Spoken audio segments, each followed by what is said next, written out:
morning student. Previous lecture we have solved the problem based on elevation in boiling point. Then molecular mass of the solute can be calculated here.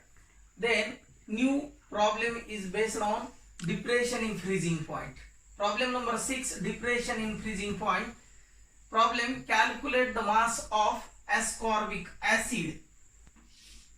The molecular formula of the ascorbic acid, vitamin C, C6H8O6, to be dissolved in a 75 grams of acetic acid to lower its melting point by 1.5 degrees Celsius, and then Kf is given 3.9 Kelvin kilogram per mole.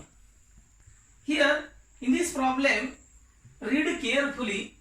आपण जर हा problem carefully read केला तर calculate the mass of ascorbic acid, म्हणजे तुम्हाला मास of the ascorbic acid तुम्हाला शोधायचं आहे. म्हणजे तुम्हाला M2 ची व्हॅल्यू शोधायची.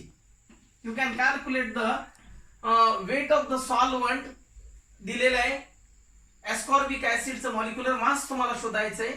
म्हणजे to calculate the mass of the ascorbic acid, आणि त्या ठिकाणी तुम्हाला दिलेलं आहे वेट ऑफ द सॉल्व्हंट दिलेलं आहे W1 आणि Kf ऑलरेडी दिलेला आहे.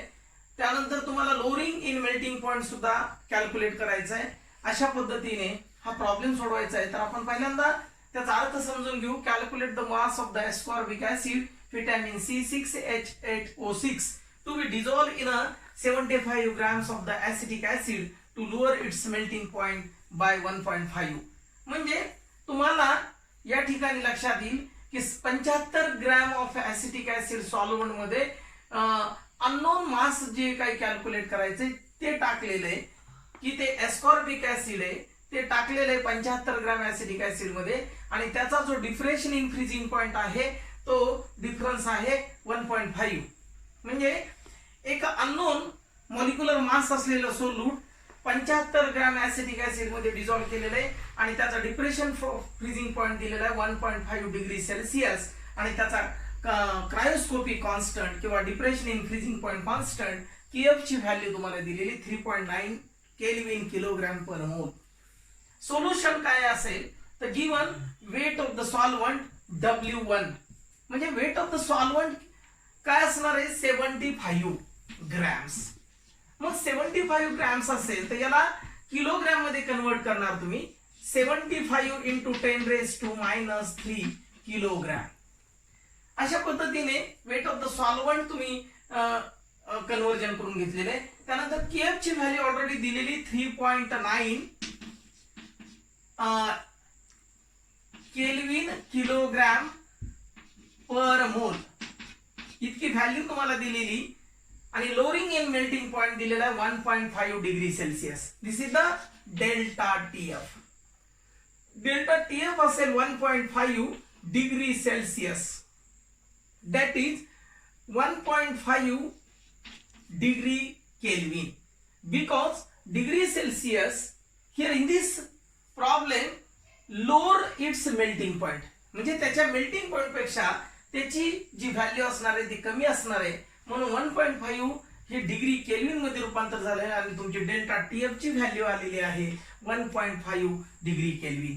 and then you can calculate the mass of ascorbic acid. This value M2 can be calculated here. Formula, मग डिप्रेशन इन फ्रीजिंग पॉइंट चा फॉर्म्युला काय तुमचा delta TF is equal to Kf multiplied by W2 divided by M2 into W1. Here the weight of the solvent is given W1, and then weight of the solute तुम्हाला calculate करायचं आहे molar mass of the ascorbic acid.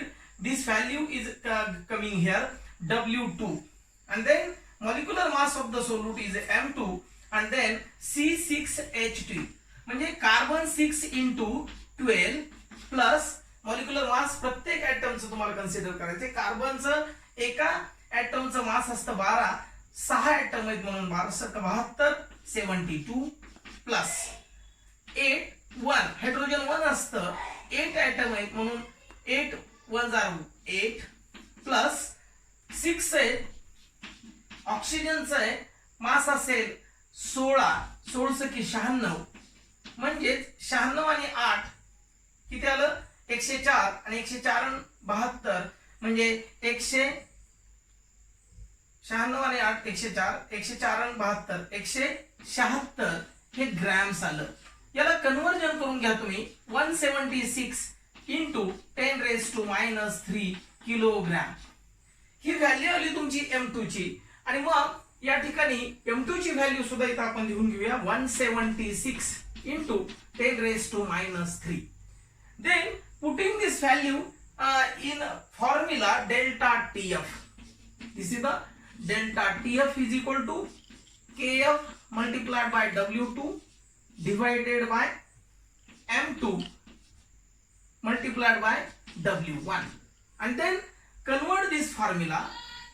The weight of the solute can be calculated here. Mass of the solute. Then this formula is W2 is equal to how much? Formula delta TF multiplied by M2 into W1 divided by KF. Putting this value in each quantity, delta TF is 1.5 degree Kelvin. This is the 1.5 into molecular mass M2 can be calculated here.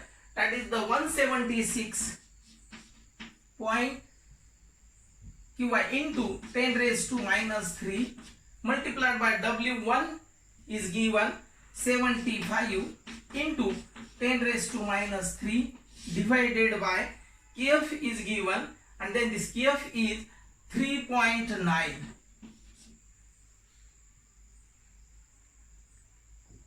Then you can solve this term putting this all values in the W2, and then this value can be calculated here 10⁻³ 10⁻³ that is the 10⁻⁶, and then 1.5 one digit are converted. This value is 1.15 multiplied by 176 divided by 39.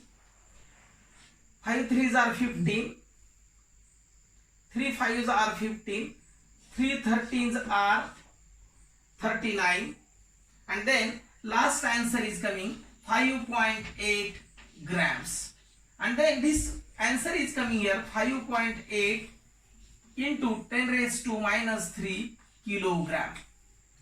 This is the answer of this weight of the ascorbic acid.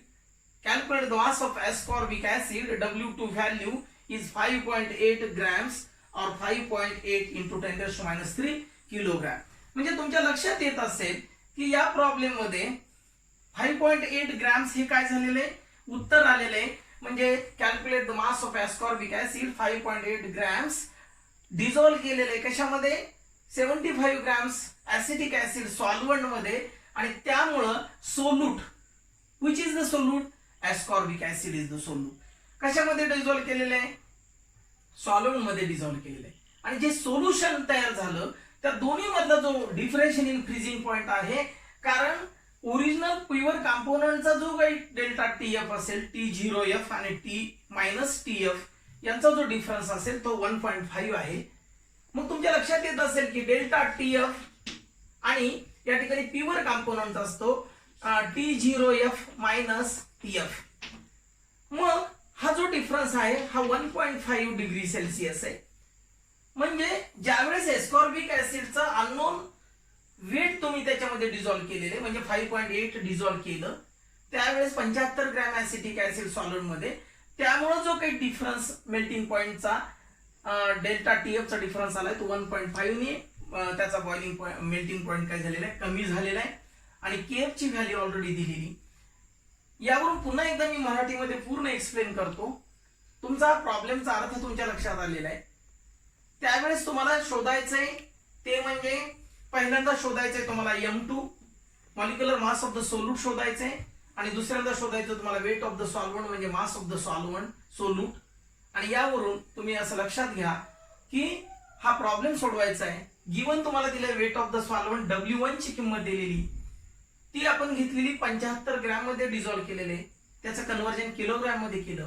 KF ची value दिलेली 3.9 kelvin kilogram पर मोल. Lowering in melting point दिलेला आहे, तो असेल तुमचा delta TF 1.5 degree Celsius, कारण depression in freezing point असल्यामुळे 1.5 अगेन केल्विन तुम्ही कन्सिडर करा. मग तुमचा फॉर्म्युला आहे M2 ची व्हॅल्यू तुम्हाला कॅल्क्युलेट करायची, पण पहिल्यांदा delta TF is equal to KF multiplied by W2 divided by M2 into W1. मग molar mass of the ascorbic acid काय आहे, मॉलिक्युलर फॉर्म्युला C6H8O6. आणि या प्रॉब्लेम मध्ये अजून लक्षात घ्या, एस्कॉर्बिक ऍसिड हे व्हिटॅमिन सी असतं, त्याचा मॉलिक्युलर फॉर्म्युला हा आहे. मॉलिक्युलर मास जर शोधायचा असेल तर तुम्हाला सर्व ऍटमची बेरीज, अणुभारांकाची बेरीज किंवा ऍटॉमिक वेटची बेरीज तुम्हाला कन्सिडर करावी लागते आणि त्याची बेरीज करावी लागते. मग कार्बन 6 आहेत म्हणून 72, 1 गुणिले 8 हायड्रोजन आहेत, 6 ऑक्सिजन आहेत म्हणजे 16 96 अधिक 8 अधिक 72 176 ग्रॅम्स झालं. याचं किलोग्रॅम मध्ये कन्व्हर्जन केलं इंटू 10⁻³ 176 मल्टिप्लाइड बाय 10⁻³ किलोग्रॅम. हे त्याचं M2 ची व्हॅल्यू आली. M2 ची व्हॅल्यू आपण इथं घेतली, फॉर्म्युला आपला घेतलेला आहे, तोच फॉर्म्युला पुन्हा कन्व्हर्ट केलेला आहे, कारण तुम्हाला W2 काढायचा आहे. W2 इज इक्वल टू येणार आहे delta TF multiplied by M2 multiplied by W1 divided by KF. Delta TF ची व्हॅल्यू 1.5 इंटू 176 इंटू 10⁻³ ही व्हॅल्यू इंटू W1 ची किंमत आहे 75 इंटू 10⁻³ डिवाइडेड बाय 3.9. यांचा काय केला, भागाकार केला. एक दशांश चिन्ह उजवीकडे सरकल्यानंतर न्यूमरेटर आणि डिनोमिनेटर मध्ये एकाच घराने पुढे सरकलो आपण, म्हणजे 15/39 हे उत्तर असेल. म्हणजे 3×5 = 15, 13 × 39 आणि मग तुमचं उत्तर येणार आहे 5 × 176/13 इंटू 10⁻⁶. आणि हे सर्व सोडवल्याच्या नंतर तुमचं उत्तर आलेलं आहे 5.8 ग्रॅम्स. आणि हेच कन्व्हर्जन किलोग्रॅम मध्ये केलं तर 5.8 इंटू 10⁻³ किलोग्रॅम इतकं हे उत्तर आलेले आहे. आणि अशा पद्धतीने तुमच्या लक्षात येईल 5.8 ग्रॅम्स हे 75 ग्रॅम ऍसिटिक ऍसिड मध्ये डिझॉल्व्ह केल्यानंतर 1.5 डिग्री सेल्सिअसने हा मेल्टिंग पॉइंट डिक्रीज होतो आणि डिक्रीज झाल्यानंतर तुम्हाला त्या ठिकाणी हा प्रॉब्लेम सोडवता येतो.